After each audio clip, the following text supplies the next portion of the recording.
Greetings, everyone. My name is Saul Medrano, and I'm gonna talk about the Cold War.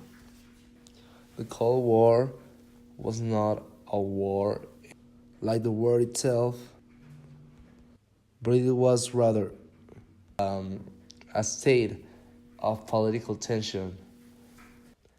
It was just after the World War II. This tension was between the Eastern Bloc, that is the Soviet Union, and the Western Bloc, that is the US and the NATO. It doesn't have a date itself, but most people think that this period was between 1947 and 1991, when the Soviet Union collapsed. There are a lot of historical events in this Cold War period. For mentioning some of these events, we can include the Berlin blockade, that is June 26, 1948, the Korean War in June 1950, the space race, or as some may know it, the Star Wars, that is October 4, 1957, when President Reagan visited the wall, that is August 12, 1961, and when the Soviet Union invaded Afghanistan, that is December 1979.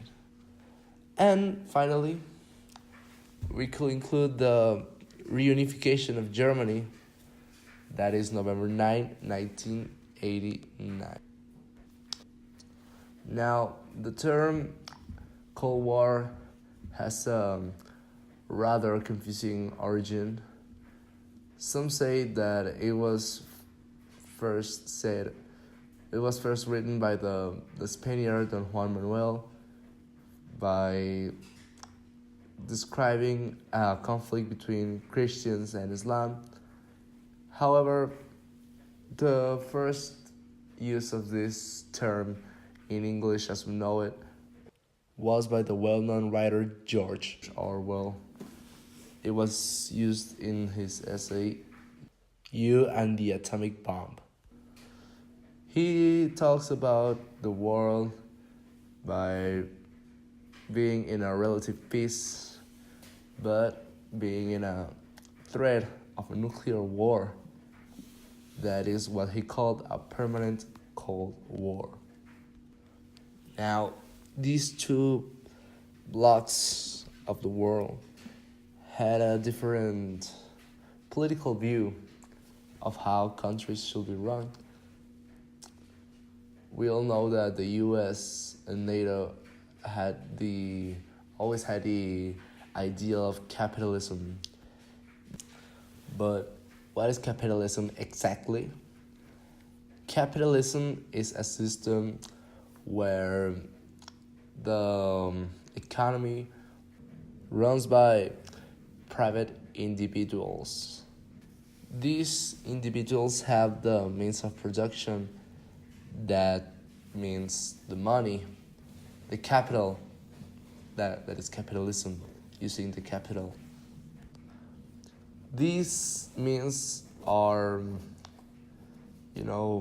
working, they are being shared by private companies. The basic rules of business, you must follow the laws.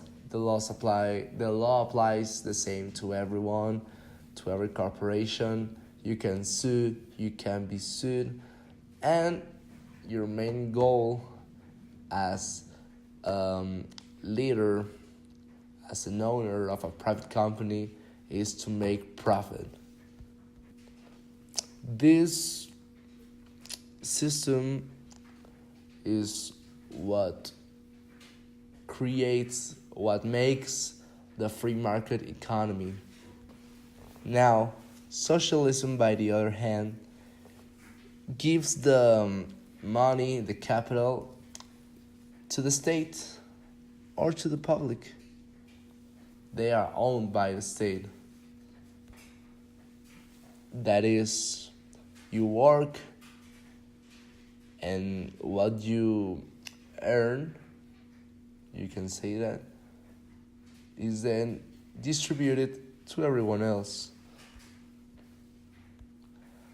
That is the premise of what is good for one is good for all.